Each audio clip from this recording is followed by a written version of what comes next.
ሰላም እንዴት ናችሁ? ወደ ኢትዮቤስ ቤተሰቦች ኢትዮቤስ ኦንላይን ትምህርት ቤት በመሆን እያገለገለ ይገኛል። የምናስተምራቸው ትምህርቶችም እንግሊዘኛ፣ አማርኛ፣ ሂሳብ እንዲሁም ሌሎች ትምህርቶችን ዘወትር ከሰኞ እስከ ዓርብ በኦንላይን በማስተማር ላይ እንገኛለን። መማር ለምትፈልጉ ልጆች እንዲሁም በልዩ ምክንያት የመማር ዕድል ያላገኛችሁ በሀገር ውስጥም ሆነ በሀገር ውጭ ያላችሁ ውድ የቻናላችን ተከታታዮች ኢትዮቤስ ኦንላይን ትምህርት ቤት የመማር ዕድላችሁን ሰፋ አድርጎ መጥቷል። መማር ለምትፈልጉ ቪዲዮ ላይ ባስቀመጥነው ስልካችን በኢሞ፣ ቴሌግራም፣ ዋትስአፕ እንዲሁም በሌሎች ማህበራዊ ሚዲያዎች ላይ በመደወል በኦንላይን መማር ትችላላችሁ።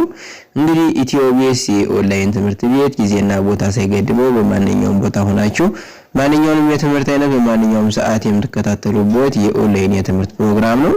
ስለዚህ ምርጫችሁን ኢትዮቤስ አድርጉ እያልን ቪዲዮአችንን ላይክ፣ ሼር እንዲሁም ሰብስክራይብ በማድረግ ዘወትር የምንለቃቸው ቪዲዮዎች እንዲደርሷችሁና ቤተሰብ እንድትሆኑ ስንል እናሳስባለን። እንግዲህ በዛሬው ዕለት ደግሞ ይዤላችሁ የቀረብኩኝ የአማርኛ ፊደላትን ወደ እንግሊዘኛ እንዴት ነው ማንበብና መጻፍ የምንችለው የሚለውን በይቻ ጠርና ምጥን ማለት ቪዲዮ ይዤላችሁ ቀርቤያለሁ።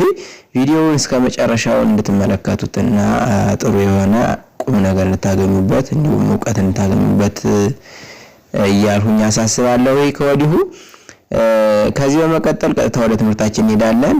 እዚህ ላይ እንደምትመለከቱት አንደኛ ላይ የምናየው ማንኛውም ፊደል ላይ መጀመሪያ ላይ የምንጠቀመው ኤ ነው ብለናል። ካሁን በፊት በለቀቁት ቪዲዮ ማለት ነው። ኤ መጀመሪያ ላይ የምንጠቀመው ኤ ነው። ከማን በስተቀር ከሀ በስተቀር ኤ ነው የምንጠቀም ማንኛውም ፊደላት። ስለዚህ ሁለተኛ ላይ ደግሞ ዩ እንጠቀማለን። ሶስተኛ ላይ አይ፣ አራተኛ ላይ ኤ፣ አምስተኛ ላይ አይ ኤ፣ ስድስተኛ ላይ ምንም አይነት ቫውል ሌተር አንጠቀምም። ሰባተኛ ላይ ኦን እንጠቀማለን ማለት ነው። እሺ ምሳሌ እዚህ ላይ ፈ ይላል አይደል? ፈ ሲል ኮንሶናንት ሌተሯ የፈ ተነባቢ ኤፍ ነች። ኤፍ ከሆነች መጀመሪያ ላይ የምንወስዳት ማንን ነው ብለናል? ኤን ነው። ኤን ቫውል ሌተር ኤን እንወስዳለን። ስለዚህ ኤፍ ኤ ብለን እንጽፋለን። ፈ ብለን እናነባለን ማለት ነው። እሺ ሁለተኛ ላይ የምንጠቀማት ዩ ነች። ስለዚህ የፈተነባቢ ኤፍ ስለሆነች ከፈ እስከ ፎ ምንም አይቀየሩም። የሚቀየሩ ምኖች ናቸው ሌተሮች ናቸው እንጂ ኮንሶናንት ሌተር ወይም ደግሞ ተነባቢዎች አይቀየሩም። ስለዚህ አሁን እዚህ ላይ ማን እንወስዳለን? ኤፍ ዩ ብለን እንጽፋለን። ፉ ብለን እናነባለን ማለት ነው። እሺ ሶስተኛ አይ ፊ ኤፍ አይ ፊ ብለን እናነባለን። ኤፍ አይ ብለን እንጽፋለን። ፊ ብለን እናነባለን። እሺ አራተኛ ላይ የምንጠቀመው ማለት ነው ኤን ነው። ስለዚህ ኤን ስንጠቀም ፋ ኤፍ ኤ ብለን እንጽፋለን። ፋ ብለን እናነባለን። ፌ ስንል ደግሞ ኤፍ አይ ኢ ብለን እንጽፋለን። ፌ ብለን እናነባለን ማለት ነው። ስድስተኛ ፍ ስንል ስድስተኛ ላይ ምንም አይነት ቫውል ሌተር ስለማንጠቀም ኤፍ ብቻ እናደርጋና እንጽፍና ፍ ብለን እናነባለን ማለት ነው። ሰባተኛ ላይ የምንጠቀም ኦ ነው የምንጠቀም። ስለዚህ ፎ ስንል ኤፍ ኦ ብለን እንጽፋለን። ፎ ብለን እናነባለን። እሺ ቀጣይ ጸ ስንል ቲ ኤስ ኤ እንግዲህ እዚህ ላይ የምንመለከተው እኛ መጀመሪያ ላይ የምንጠቀመው ኢ ነው ብለናል። ኢ ወርዳለች። ተነባቢዋ የጸ ተነባቢ ቲ ኤስ ነች። ቲ እና ኤስ ናቸው። ስለዚህ ቲ ኤስ ብለን ከጻፍን መጀመሪያ ላይ የምንጠቀመው ማለት ነው ኢን። ስለዚህ አወርደን እዚህ ጋር ኢን እንጨምርበትና ጸ ብለን እናነባለን። እሺ ሁለተኛ ላይ የምንጠቀመው ዩ። ስለዚህ ስለማይቀየር ቲ ኤስ ዩ ብለን እንጽፋለን። ጹ ብለን እናነባለን። ሶስተኛ ላይ አይ ቲ ኤስ አይ ብለን እንጽፋለን። ጺ ብለን እናነባለን። አራተኛ ኤን እንጠቀማለን ቲ ኤስ ኤ ብለን እንጽፋለን ጻ ብለን እናነባለን ማለት ነው። አምስተኛ ላይ አይ ኢ ቲ ኤስ አይ ኢ ብለን እንጽፋለን ጼ ብለን እናነባለን ማለት ነው። እሺ ስድስተኛ ላይ ምንም አይነት ቫውል ሌተር ስለሌለው ስለማንጠቀመው ቲ ኤስ ብቻ ብለን እንጽፋለን ማለት ነው። እሺ ሰባተኛ ላይ የምንጠቀመው ኦን ነው። ስለዚህ ጾ ስንል ቲ ኤስ ኦ ብለን እንጽፋለን ጾ ብለን እናነባለን ማለት ነው። እሺ ቀጣይ ፐ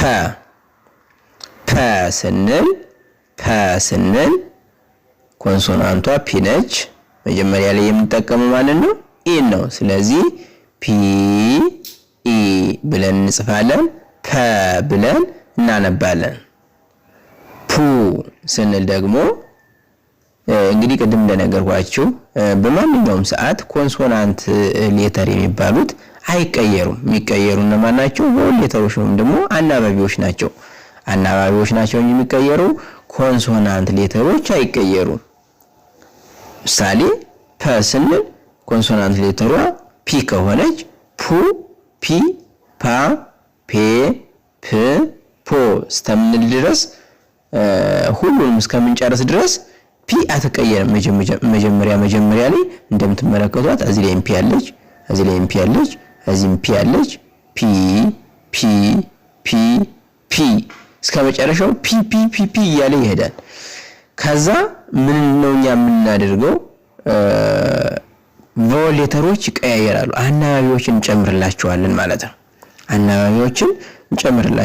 ምሳሌ ምን ቀላል የሆነ ነገር ነው። መጀመሪያ ላይ የምንጠቀመው ማንን ነው? ሁለተኛ ላይ የምንጠቀመው ማንን ነው? ሶስተኛ ላይ 4 5 6 እና 7 ላይ የምንጠቀማቸው ቫውል ሌተሮች ወይም ደግሞ አናባቢዎች እነማን ናቸው ብለን ከያዝንም በኋላ እኛ የሚጠበቅብን ማንን ነው? ኮንሶናንት ሌተሮች ማን ናቸው? ተነባቢዎች የየትኛው ተነባቢ ነው ወይም የየትኛው ኮንሶናንት ሌተር ነው የሚለውን በደንብ አድርገን ካወቅን በኋላ ምንም የሚከብደን ነገር የለም። ስለዚህ እዚህ ላይ ፑ ስንል ፒ ዩ ካለን ፑ ብለን እናነባለን። ፒ ስንል ፒ አይ ብለን እንጽፋለን ፒ ብለን እናነባለን።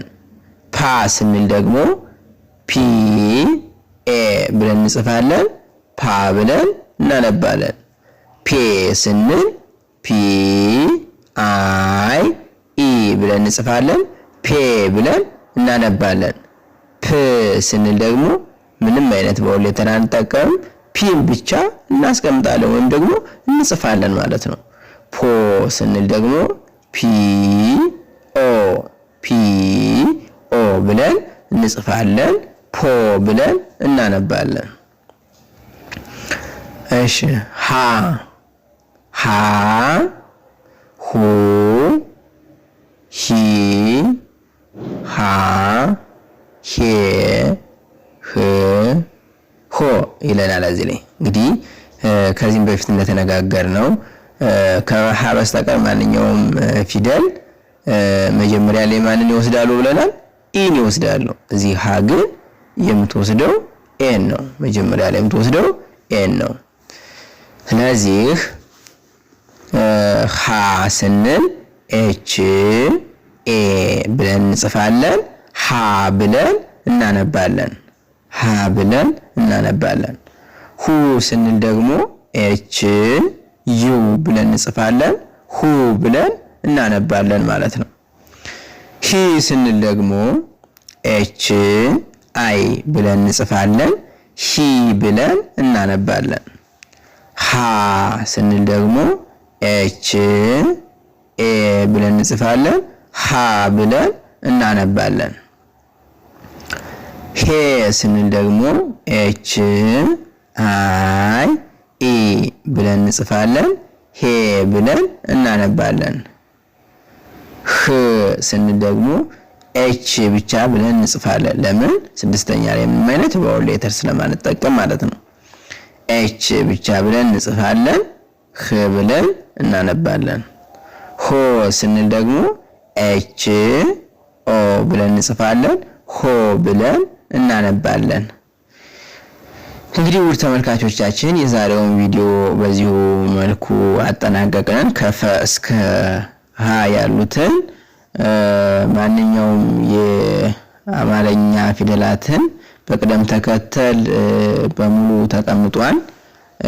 በሌላም ቪዲዮ ቢሆንም ሁሉ በቅደም ተከተል ሙሉ ሰርችላችኋለሁ። እንግዲህ ቪዲዮውን በማስቆም እንደገና ደግማችሁ እየተመለከታችሁ በደንብ መለማመድ ይኖርባችኋል። እንግዲህ በዛሬው ዕለት እጀላችሁ የቀረው ቪዲዮ በዚሁ አጠናቅቃለሁ። በሌላ ቪዲዮ እስከምንገናኝ መልካም ጊዜ